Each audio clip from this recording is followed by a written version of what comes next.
I used to think growth meant changing who I was, contorting my soul into a shape that would be more acceptable, more applauded.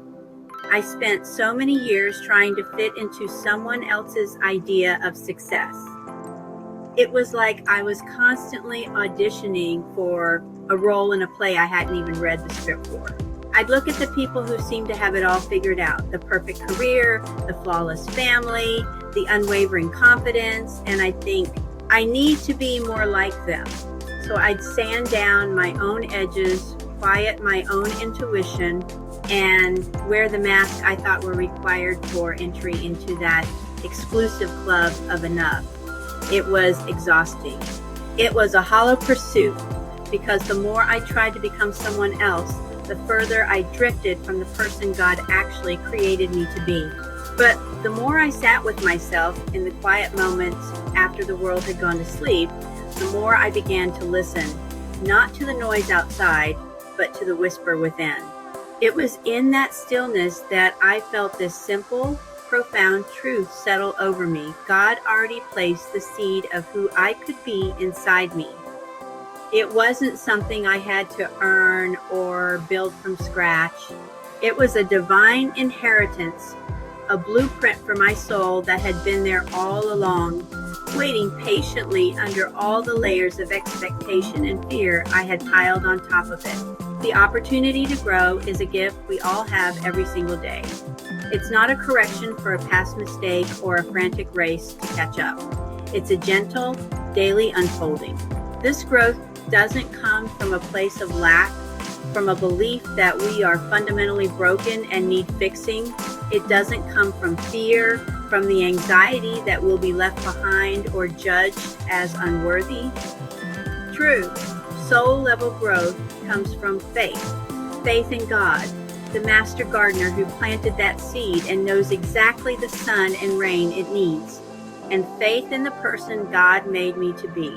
Trusting that the unique, unrepeatable design of my spirit is worthy and has a purpose. This faith isn't about performing spiritual acrobatics. It's not a checklist of religious duties or a public display of piety. It's about becoming. It's the slow, intentional process of allowing the divine artist to shape us. It's showing up with honesty, even when I'm unsure, and saying, here I am. I don't have it all together, but I'm here. It's choosing to believe that the path under my feet is guided, even when I can only see one step ahead in the fog.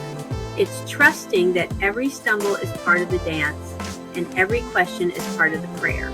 People ask me all the time, Christy, where do I find God?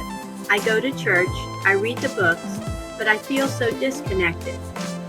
And I say right here, God isn't waiting for you in a designated building at a designated time. The divine is not on hold until you are properly dressed and perfectly composed. God is here in your breath. That simple, rhythmic exchange of air that you don't even have to think about, that's the current of life. A constant physical reminder of the presence that sustains you.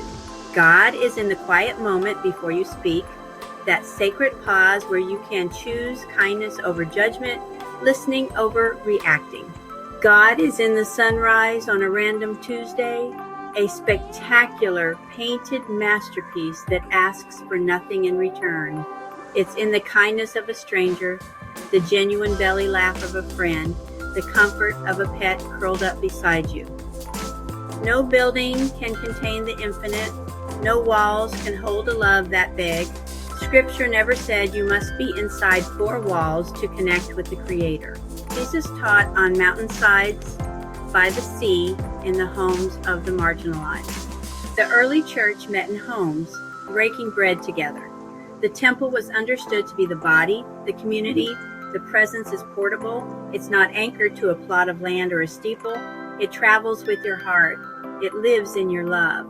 It breathes in your compassion. And about money, let's be clear, because this is where so much guilt and confusion gets tangled up with faith. God isn't sitting in heaven with a ledger, counting your dollars. The creator of the universe does not have a cash flow problem. God is energy. God is love. God is awareness, an infinite, non-physical reality that is the source of all abundance. The divine doesn't operate on our human economic system. When we give, we are not paying a fee for God's favor. We are participating in the flow of love. We support people. We support communities. We support missions that feed the hungry, clothe the naked, and comfort the afflicted, and that can be beautiful. It is a tangible way to be the hands and feet of love in the world. But please, hear me on this. Don't confuse funding a lifestyle with feeding God. Don't mistake supporting an institution for securing your salvation. The divine doesn't need your cash. Your soul needs the connection that comes from generosity. Your spirit needs the alignment that comes from a cheerful heart. What God responds to is intention. It's the why behind your giving. It's the spirit of gratitude for what you have, no matter how much or how little. It's the posture of compassion for your fellow human beings. It's the commitment to integrity in all your affairs, financial and otherwise. These are the currencies of the kingdom. So today, I'm choosing a simple practice. It's a tiny hinge that swings a very big door. Before I reach for my phone in the morning, before I let the world's demands and anxieties rush in, I reach for gratitude. I lie there for just a moment and I say thank you. I'm grateful for the breath I'm breathing, this quiet miracle. I'm grateful for the body I'm in, this vessel that carries me through life with all its imperfections and strength. I'm grateful for the chance to begin again, for the clean slate that every morning represents. That's it. No grand pronouncements, no complex ritual. Gratitude isn't a performance for an audience. It's an alignment. It's tuning your heart to the frequency of grace before you tune into the world's static.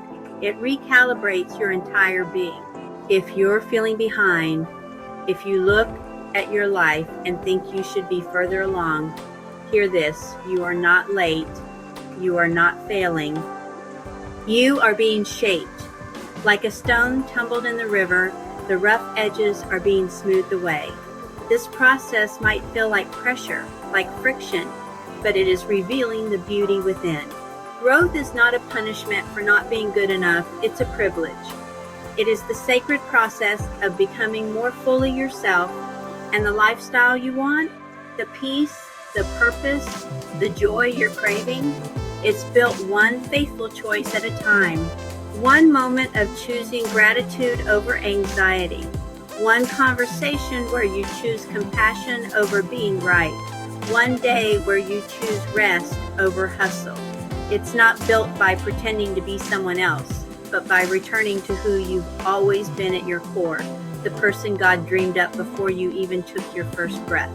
Know this in the deepest part of your being. You are enough to begin right now, just as you are. You don't need to fix yourself first. You don't need to have all the answers. And you are loved without audition. This isn't a conditional, transactional love. It's a foundational, unconditional reality. You are loved when you win, when you're on top of the world and everything is going right. You are loved when you learn, especially when learning comes through a mistake or a failure. And you are loved when you're unsure, when you're lost in the dark and can't see the way forward. That love is the constant. The same God who placed the stars in the heavens with unimaginable precision, who knows every galaxy by name, also placed a purpose in you. A purpose as unique and intricate as a snowflake. It's not about having a grandiose, world-changing mission. For most of us, our purpose is found in the small, daily acts of love. So follow the teachings that lead you to love. It's the simplest compass. Does this belief, this practice, this community lead me to a deeper love of God, the source of all that is good? Does it lead me to a greater love of my neighbor, seeing the divine in every person I meet, especially those who are different from me? And And just as importantly, does it lead me to a more compassionate love of the person in the mirror? Because you cannot pour from an empty cup. Self-compassion isn't selfish. It's essential fuel for the journey. So right now, wherever you are, let's do this together. Take a breath, a real one. Inhale peace, exhale the pressure. Now, put your hand on your heart. Feel that steady beat. That's your life force. That's a rhythm of grace. And just whisper it or think it. Say, thank you. Thank you for this moment.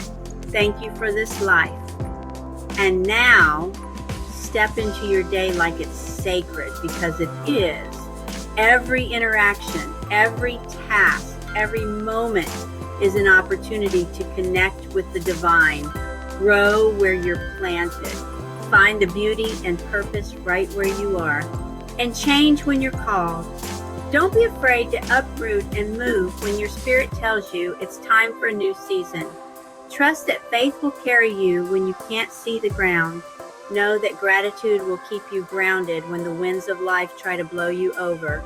You are enough. You are loved. And you're exactly where your next step begins.